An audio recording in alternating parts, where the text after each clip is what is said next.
Tidak balas redoks seterusnya adalah pertukaran ion ferrum 2 kepada ion ferrum 3 dan pertukaran ferrum 3 kepada ferrum 2. Sebelum kita tengok dia sebagai satu tindak balas redoks, kita buat revision sikit tentang warna larutan ferrum 2 dan ferrum 3 ya. Okey, seperti yang kamu tengok, larutan yang mengandungi ion ferrum 2 berwarna hijau muda. Ya, jadi bila tengok je larutan berwarna hijau muda itu mesti ada ion ferrum 2. Dan larutan ion ferrum 2 ni selalunya contohnya larutan ferrum 2 sulfat, larutan ferrum 2 nitrat, ya, ataupun larutan 2 ferrum klorida. Bagi larutan ferrum 3, ion yang mengandungi ion ferrum 3 dia berwarna perang. Ya, ini pun sama. Mungkin larutan tu larutan ferrum 3 nitrat ataupun sulfat. Ya. Okey, jadi kalau yang hijau senang, ferrum 2, yang susahnya ialah ferrum 3. Sebab ferrum 3 warna perang ni boleh jadi air klorin yang kita belajar sebelum ni, boleh jadi larutan iodin. Ya. Jadi macam mana nak bezakan, nak buat ujian pengesahan. Oh, ini mesti ada ion ferrum 3. Ya. Okey, kita tambahkan salah satu bahan yang boleh kita gunakan ialah larutan natrium hidroksida. Tambahkan sehingga berlebihan. Jadi selain daripada itu kita boleh guna contohnya kamu belajar tingkatan 4 larutan kalium hexacyanurate 2, larutan kalium thiocyanate, tapi hari ini cikgu nak tunjukkan sodium hidroksida saja yang mudah, yang paling simple ya. So bila kita tambahkan larutan natrium hidroksida, kamu nampak sini ada mendakan hijau terbentuk dan mendakan hijau ni tidak larut dalam berlebihan. Jadi sini ada dua pemerhatian. Jadi dua markah.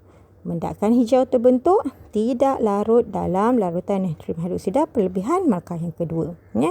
Bagi ion ferrum 3 pula, okey, nampak ya, tambah sikit dapat mendakan perang. Dan bila tambah berlebihan mendakan perang tu sekali lagi tidak larut dalam larutan natrium hidroksida berlebihan. Jadi markah yang pertama mendakan perang. Ya. Mendakan perang. Markah yang kedua tidak larut dalam larutan natrium hidroksida berlebihan. Ya, mesti ada dua pemerhatian kalau dia sebut berlebihan di situ. Alright, next kita tengok. Okey, proses pertukaran ni melibatkan dua proses. Ya, iaitu kalau ferrum 2 kepada ferrum 3 pengoksidaan, ferrum 3 kepada ferrum 2 penurunan. Ya, jadi hari ni cikgu nak tunjukkan macam mana setengah ni. Menulis persamaan setengah bagi ejen pengoksidaan dan ejen penurunan. Alright. Jadi bagi ferrum 2, ferrum 3 pengoksidaan, maka kita perlukan ejen pengoksidaan. So cikgu dah senaraikan sini beberapa ejen pengoksidaan yang boleh digunakan dan selalu ditanya dalam soalan, iaitu contohnya air klorin, air bromin. Okey, dua ni kita dah belajar dah sebelum ni dalam tindak balas penyesaran ya. Macam mana nak tulis persamaan dia, Cl 2 tambah 2 elektron dapat 2 Cl minus. Ya, tak ada ni. Alright, so sila lengkapkan jadual masing-masing. Hari ini cikgu nak perkenalkan dua ni. Larutan kalium manganat 7 berasid dan larutan kalium dikromat 6 berasid.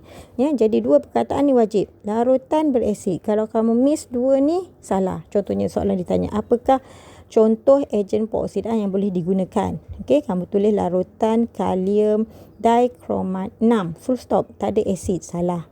Larutan kalium manganat 7 berasid. Tak ada perkataan larutan. Salah. Ya, mesti lengkap. Larutan kalium manganat 7 berasid. Alright. Kemudian cikgu nak tunjukkan juga ni nombor pengoksidaan ni. Ya, 7 sini dalam kurungan huruf nombor roman ni. Nombor roman ni adalah mewakili nombor pengoksidaan manganis. Sebab manganis adalah unsur peralihan. Jadi dia boleh mempunyai lebih daripada satu nombor pengoksidaan. Jadi nak tentukan nombor pengoksidaan dia tu, tengok dalam kurungan, nombor roman dalam kurungan. Jadi kalau 6 ni mewakili nombor pengoksidaan kromat dalam ion dikromat. Alright? Okay, so setengah persamaan dia agak complicated, tapi kalau kamu faham konsep, kamu boleh tulis dengan senang je. Right? So kalium manganat KMnO4. Bila pecahkan kita akan dapat kalium, kita akan dapat ion manganat. Ya. Tetapi ion kalium ni tak ada main peranan. Selalunya dia tak ada, sebelum dan selepas dia sama saja. Dia tak ada apa-apa peranan. Macam kalium klorida sebelum ni kita cancelkan saja kan kalium tu. Alright. So tinggal manganat. Manganat 7 ni saja yang mengalami perubahan MnO4 negatif. Kemudian kamu kena ingat ada 3 di sini formula ion manganat. Kemudian dia bertukar menjadi ion manganat 2 dan air. Ini asas nak menulis tengah persamaan dia. Kemudian kami ingat nombor peroksidan. Sini positif 7. Ya, cikgu cakap tadi huruf dalam nombor roman dalam kurungan. Dan sini terang-terang kamu nampak positif 2. So, apa beza dia 7 dengan 2? 5. Ya. Jadi, ini ejen peroksidan. Ejen peroksidan mengalami penurunan. Jadi, elektron always at the right side. 5 elektron. Mana dapat 5? 7 tolak 2. Beza dia. Alright. Kemudian kamu tengok oksigen sini ada 4. So, sini pun mesti ada 4. Ya, sebab sini oksigen 1, darab 4, 4. Hidrogen ada 8. So, kita perlukan hidrogen sini 8. Mana datang hidrogen ni? Daripada asid H+. Ya, sebab tu mesti berasid. Alright. Okey, kromium pula. Kromium. Dikromat. Cr2O7, 2 negatif. Oh, sorry, ada 2 sini. Tertinggal 2 sini ya. Okey. Jadi, satu. Yang kedua, kamu kena Cr3 positif. Dia jadi ion kromat 3. Dan sekali lagi air. Right. So, kromat sini nombor peroksidan ada 6. 6 positif. Dan sini terang-terang 3. Ya. Tetapi dia tak balance. Sini ada 2. Ni ada 1. So, sini kena letak 2. So, kalau 1 ion, ya, dia jadi positif 3. Kalau 2, kamu darabkan 6. Jadi, kita perlukan 6 elektron. Alright. Kemudian, kamu seimbangkan 7 oksigen, 7 oksigen, 7 darab 4, 14. So, 14 hidrogen. Alright, boleh? So, sila lengkapkan table masing-masing. Next, penurunan ferrum 3 kepada ferrum 2. Alright, so hari ini cikgu nak perkenalkan 3 ejen penurunan sini.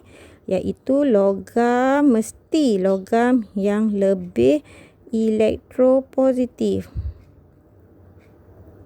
daripada ferrum. Tapi ferrum sendiri boleh digunakan ya. Aluminium contoh satu lagi boleh digunakan. Okey, cikgu ambil contoh.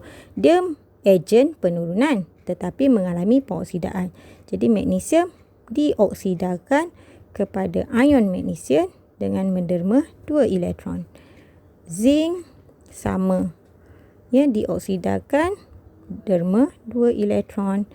Ferrum dioksidakan kepada ferrum 2 dulu. Jangan pula melompat ferrum 3. Step by step. 2 dulu. Lepas 2 baru 3. Alright. Ini setengah persamaan ejen penurunan. Sila lengkapkan tabel masing-masing. Okey, cikgu berhenti sini. Kita sambung pula lepas ni contoh. Kita tengok lebih detail ya.